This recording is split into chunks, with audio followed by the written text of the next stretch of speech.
नगर थाना अंतर्गत बड़ी बाजार स्थित अलंकार ज्वेलर्स में दिनांक 9/12/2020 को अपराधियों ने जिस तरीके से फिल्मी स्टाइल में घटना को अंजाम दिया था, उसका मेन लाइनर पुलिस की गिरफ्त में है। जी हां, सबसे बड़ी बात है कि अभी भी मेन सरगना अभी तक फरार चल रहा है। दरभंगा में सबसे बड़े हुए लूट कांड अलंकार ज्वेलर्स में जो दिनांक 9/12/2020 को घटी थी, उसमें दरभंगा पुलिस को सबसे बड़ी कामयाबी मिली है। नगर थाना अंतर्गत बड़ी बाजार स्थित अलंकार ज्वेलर्स में दिनांक 9/12/2020 को जिस तरीके से अपराधियों ने फिल्मी स्टाइल में अंजाम दिया था घटना को, उसमें आज उद्भेदन कर लिया गया है। दरभंगा के एसएसपी बाबूराम ने प्रेस कॉन्फ्रेंस कर यह बताया है कि 7 लोगों की गिरफ्तारी हुई है। गिरफ्तार अभियुक्तों का नाम भूषण सैनी मदारपुर के रहने वाले हैं, वो जिला दरभंगा के हैं। कन्हैया कुमार मदारपुर जिला दरभंगा के हैं। केशव कुमार मदारपुर जिला दरभंगा के हैं। राजकुमार मदारपुर जिला दरभंगा के हैं। पवन कुमार मदारपुर जिला दरभंगा के हैं। गणेश कुमार मुगलपुरा थाना लहरियासराय जिला दरभंगा के हैं। राजू उर्फ शाखा उर्फ कोठिया मौलागंज जिला दरभंगा से है। गिरफ्तार अभियुक्त के पास से बरामद सामान में 1 देसी कट्टा, 2 कारतूस, 200 ग्राम गांजा, 20 पत्ता नशे की गोली, घटना में उपयोग किए गए 2 पल्सर मोटरसाइकिल, घटना में उपयोग किए गए 5 मोबाइल से गिरफ्तार अभियुक्तों से पूछताछ की गई। इनके द्वारा बताया गया कि अलंकार ज्वेलर्स में हुई डकैती की घटना को अंजाम देने हेतु सोनार का काम करने वाला कन्हैया साहा द्वारा इस घटना के लाइनर के रूप में काम किया गया। 1 साल पहले वह अनंतपूर्णा ज्वेलर्स बाकरगंज के यहाँ कारीगर का काम करता था। उसी क्रम में अलंकार ज्वेलर्स के यहाँ आना जाना था। बाद में अपनी दुकान खोलने के बाद भी वहाँ आना जाना उसका जारी रहा। दुकान में भारी मात्रा में ज्वेलरी का पता होने के कारण उसके मन में लालच आ गया। इसी बीच 4 माह पहले इसका संपर्क जयनगर मधुबनी के एक शातिर अपराधी दिनेश यादव से हुआ, जिसे इन्होंने अपनी ही मोहल्ले में कमरा किराए पर दिला दिया। दिनेश यादव की मदद से अपराध की योजना बनने लगी। इसकी दुकान का कारीगर केशव शाह को भी अपने प्लान में शामिल कर लिया, परंतु धीरे धीरे इन लोगों को यह काम अकेले नहीं लगने लग गया। दिनेश यादव के साथ में बस का बात नहीं था, तब उन्होंने अपने मित्रों से संपर्क किया और इसका अंजाम दिया। सबसे पहले तो बधाई आप लोगों को, सबसे बड़ी लूट कांड का आपने उद्भेदन किया। पूरा मामला क्या और कैसे आप लोगों ने इसका पूरा उद्भेदन किया? ये 9 तारीख को दरभंगा में बड़ी बाजार में एक ज्वेलर के यहाँ बड़ी लूट की घटना हुई थी। इस केस में जिला के तमाम वरीय पुलिस पदाधिकारियों के साथ साथ पटना से एसटीएफ की टीम, सीआईडी की टीम और एफएसएल की टीमें भी यहाँ जांच के लिए आई थी और इसमें संयुक्त रूप से पुलिस ने कार्रवाई की और शीघ्र इस केस पर उद्भेदन किया और 7 लोगों की गिरफ्तारी हुई है। इसके बाद जो मामला सामने आया वो ये है कि दरभंगा का एक छोटा सा ज्वेलर है जो पहले एक बड़ी दुकान में काम करता था और इसका यहाँ जो पीड़ित हैं इस केस के अलंकार ज्वेलर, उनके यहाँ आना जाना था। 1 साल पहले इसने अपनी दुकान खोल ली छोटी सी और उसके बाद ये आना जाना और बढ़ गया और इसकी नज़र उस बड़ी दुकान पे थी। इसने अपने साथियों के साथ मिलकर इस पूरे लूट की घटना को इसने प्लान किया। जयनगर से कुछ अपराधी को अपने यहाँ बुला के बगल में कमरे में किराए पे रखवाया।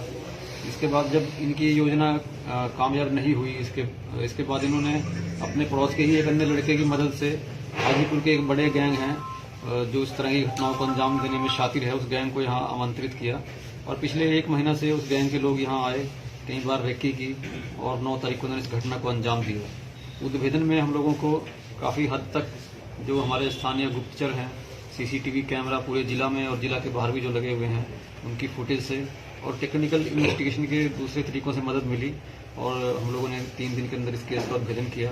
इस केस में 7 लोग अभी गिरफ्तार हुए हैं। दूसरे जिला के कुछ अपराधी हैं, वहाँ पर छापामारी के लिए टीमें गई हुई हैं।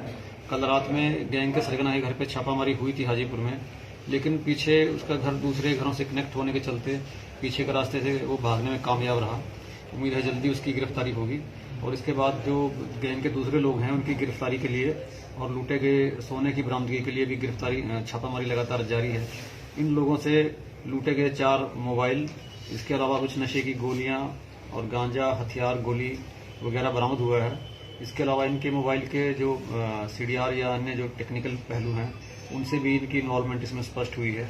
और सभी ने पूछताछ में भी अपनी संलिप्तता स्वीकार की है और डिटेल में बताया है कि कैसे 4 महीने से अपराध की योजना को ये लोग बना रहे थे और कैसे कैसे लोग इनके संपर्क में आए, जिसको हम लोग विस्तृत रूप से आपको लिखित प्रेस नोट में भी देंगे जानकारी। सर, जो गिरफ्तार हुए हैं क्या वो दरभंगा के ही है या बाहर के हैं?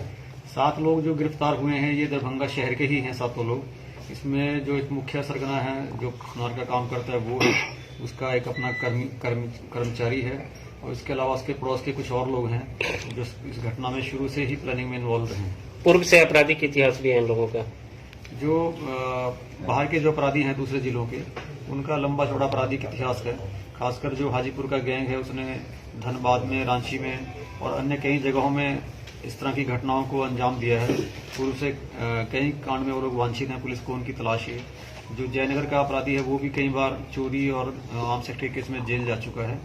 और यहाँ दरभंगा जिला के जो लोग हैं इनका आपराधिक इतिहास हम लोग पता कर रहे हैं। हालांकि इनका कोई बहुत बड़ा आपराधिक इतिहास नहीं है, लेकिन आरंभिक पूछताछ में सामने आया है कि सभी लोग आवारा हैं और नशा करते थे। नशा करने के क्रम में ही इन्होंने ये इस तरह की योजनाओं को बार बार डिस्कस किया। दरभंगा का लाइनर कौन है? दरभंगा में यहाँ पर एक लाइनर हैं जो सुनार का काम करते हैं, उन्होंने मुख्य रूप से लाइनर की भूमिका निभाई। सर, लूट का आकलन हो पाया? सर, लूट का आकलन कितने का अभी मतलब? वो तो एफआईआर में जो दर्ज कराया गया है 11 किलो के करीब सोना है और कुछ कैश है। और इसके बाद में क्योंकि ये लोग योजना बनाने में थे, जो अपराधी बाहर से आए उनको ठहरने का, खाने का इंतजाम इन्होंने कराया, पूरे शहर की दुकान की रेकी कराई। लेकिन जो लूटने के बाद जो अपराधी सामान ले गए उसमें इनको अभी तक हिस्सा नहीं मिला है। सर, ये बताइए कि सोना कितना रिकवरी हुआ? सोना अभी तक रिकवरी नहीं हुआ, उसके लिए टीमें लगी हुई हैं और उम्मीद है जो लोग यहाँ घटना करके दूसरे जिला में भागे हैं उनकी गिरफ्तारी के साथ जल्दी ही सोना की भी रिकवरी होगी। सोना क्या नेपाल चला गया सोना की बिहार में ही है? देखिए, अभी तो हम लोग बहुत स्पष्ट रूप से नहीं कह सकते हैं, लेकिन जो अपराधी इस घटना को अंजाम दिए हैं उनमें से अभी किसी के भी नेपाल भागने की सूचना नहीं है या कहीं बाहर जाने की सूचना नहीं है। इसलिए हम लोगों को उम्मीद है कि अभी सब कुछ आसपास के जिला पे ही सीमित है। सर, हाजीपुर में इससे पहले जो लूटपाट हुई थी उसमें बताया गया था कि इस तरह की घटना दरभंगा में भी हो सकती है, तो क्या लगता है कि वही है? नहीं, ये दूसरा गैंग है। उस गैंग के बारे में भी हम लोगों ने छानबीन की है, लेकिन ये एक डिफरेंट गैंग है। जिस तरह से अपराधी सब अपराध को अंजाम दिया और आप बता रहे हैं कि लोकल है, इनका अपराध में संलिप्तता पहले से नहीं रही है, तो जिस तरह से इन्होंने घटना को अंजाम दिया सीसीटीवी फुटेज में लग रहा है फिल्मी अंदाज में इन्होंने किया, तो कितना ये तो पूरे साथी लग रहा है कि पूरे एकदम ट्रेंड है बाकायदा। ठीक है, लाइनर ने काम किया, नहीं जिस तरह से घटना को इन्होंने अंजाम दिया वो अपने आप में लगता है कि ये जो गैंग इसमें इन्वॉल्व है, जिसका सरगना का नाम मैंने बताया है और जो हाजीपुर का गैंग है, ये काफी प्रोफेशनल गैंग है। इसने इस तरह की कई बड़ी बड़ी घटनाओं को पहले भी अंजाम दे चुका है। तो लूट की घटना को इन्होंने दिन दहाड़े क्यों करना चाहा? ऐसी पूछताछ में कोई बात रात में भी कर सकते थे, सामने भी कर सकते थे। इनका तो जो पहले का इतिहास है इस गैंग का, वो इस तरह से ही इसी शैली में ये लोग अपराध करते हैं, दिन दहाड़े।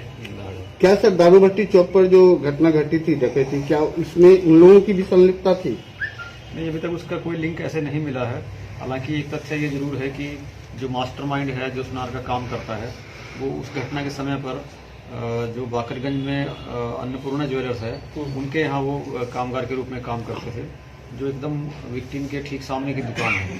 उस बिंदु पे भी हम लोग जांच पड़ताल कर रहे हैं। सर, यहाँ पर इतनी दवाइयाँ रखे हुए हैं, किस काम के लिए? दवाई अपने नशे के लिए या दूसरे के लिए? ये अभी तक जो जानकारी हम लोगों की आई है, ये सब शाम के टाइम पे अपने मोहल्ला के आसपास जो अबेंडेंट जगह है, तालाब है, उसके किनारे बैठकर ये लोग गांजा और नशा की गोली का सेवन करते हैं।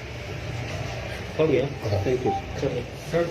एसटीएफ की टीम भी लगी हुई है, उम्मीद है जल्दी सफलता मिलेगी। सर, पूरे कुल कितने टीमों ने काम किया है यहाँ पे और किस तरह से आप लोगों ने इस घर यहाँ तक पहुँचने के लिए संक्षिप्त बताएं? इसके लिए हम लोगों ने अलग अलग टीमों का गठन किया था। जैसे घटनास्थल की जो डॉक्यूमेंटेशन है, एफआईआर रजिस्ट्रेशन है, उसके लिए अलग टीम थी।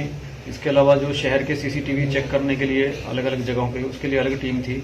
और जो दूसरे जिलों को जाने वाले रास्ते हैं, वहाँ पर अलग अलग थानों को हम लोगों ने सीसीटीवी की चेकिंग के लिए लगाया था।